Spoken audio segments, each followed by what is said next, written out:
നമസ്കാരം. Raf talk ഫുട്ബോളിലേക്ക് അവർക്കും സ്വാഗതം. അങ്ങനെ യൂറോ കപ്പും കോപ്പ അമേരിക്കയും ഒക്കെ കഴിയാനായി. കോപ്പയുടെ പവർ റാങ്കിങ് നമ്മൾ നേരത്തെ പ്രസിദ്ധീകരിച്ചു കഴിഞ്ഞു. ഇനി യൂറോയുടെ പവർ റാങ്കിങ്ങിലേക്ക് പോവുകയാണ്. യൂറോ കപ്പിൻ്റെ സെമി ഫൈനലിൽ 4 ടീമുകൾ.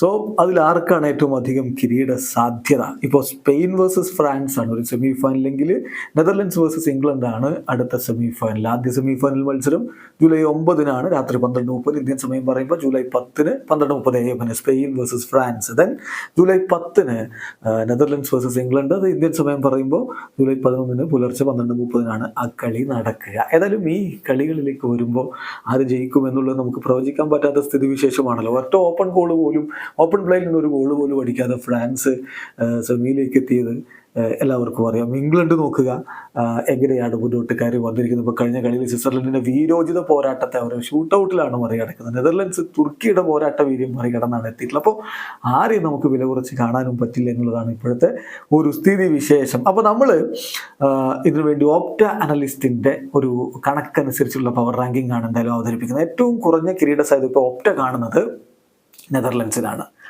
അവർ നെതർലൻഡ്സ് കിരീടം ചൂടാനുള്ള സാധ്യത കണക്കാക്കിയിരിക്കുന്നത് 13.93%. ഏതായാലും നെതർലൻഡ്സിൻ്റെ ഒരു കിരീടധാരണത്തിനായിട്ട് കാത്തിരിക്കുന്ന ഒരുപാട് പേര് നമ്മുടെ നാട്ടിലുണ്ട്. ഇംഗ്ലണ്ടിനെ നെതർലൻഡ്സ് മറികടക്കുമോ കാത്തിരിക്കാം. അടുത്തത് തൊട്ടുപിന്നിൽ, അതായത് 4ാം സ്ഥാനത്ത് നെതർലൻഡ്സ് ആണെങ്കിൽ പവർ റാങ്കിങ്ങിൽ 3ാം സ്ഥാനത്ത് വരുന്നത് ഇംഗ്ലണ്ടാണ്. ഇംഗ്ലണ്ടിന് 26.59% വിജയസാധ്യതയാണ് ഇപ്പോൾ ഓപ്റ്റ അനലിസ്റ്റ് കണക്കാക്കിയത്. ഇംഗ്ലണ്ട് അവരുടെ യുവ സൂപ്പർ താരങ്ങളൊക്കെ വെച്ചാണ് കളിക്കുന്നത്. പക്ഷേ അവരുടെ മികവിനനുസരിച്ചുള്ള കളിയുണ്ടോ എന്നുള്ളൊരു സംശയം ഇപ്പോഴും ആരാധകരുടെ ഭാഗത്ത് നിന്ന് വരുന്നുണ്ട്. എന്തായാലും അവരിതാ സെമി ഫൈനലിലേക്ക് എത്തിയിട്ടുണ്ട്. 2ാമതാണ് ഫ്രാൻസ് സ്പെയിനുമായിട്ട് മുട്ടുന്നു. ആര് ജയിക്കും? സ്പെയിൻ ഇപ്പോൾ അത്രയും മികച്ച ഫോമിൽ കളിച്ചുകൊണ്ടിരിക്കുകയാണ്.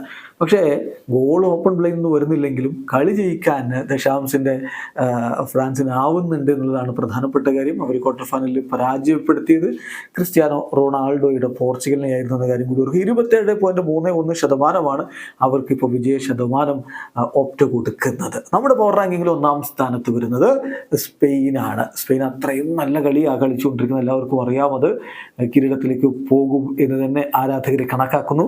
32.17% ഓപ്റ്റ അവർക്ക് കണക്കാക്കിയിരിക്കുന്ന വിജയ ശതമാനം. അപ്പോൾ നമ്മുടെ പവർ റാങ്കിങ്ങിൽ 1ാം സ്ഥാനത്ത് സ്പെയിൻ വരുന്നു, 2ാമത് ഫ്രാൻസ് വരുന്നു, 3 ഇംഗ്ലണ്ട്, 4 നെതർലൻഡ്സ്. നിങ്ങൾക്ക് വ്യത്യസ്തമായിട്ടുള്ള അഭിപ്രായങ്ങൾ ഉണ്ടാവും. കമന്റ് ബോക്സിൽ രേഖപ്പെടുത്തുക. വീഡിയോ അവസാനിക്കുന്നു. ഫുട്ബോൾ ലോകത്തെ കൂടുതൽ വിശേഷങ്ങളുമായി റാഫ് ടോക്സ്.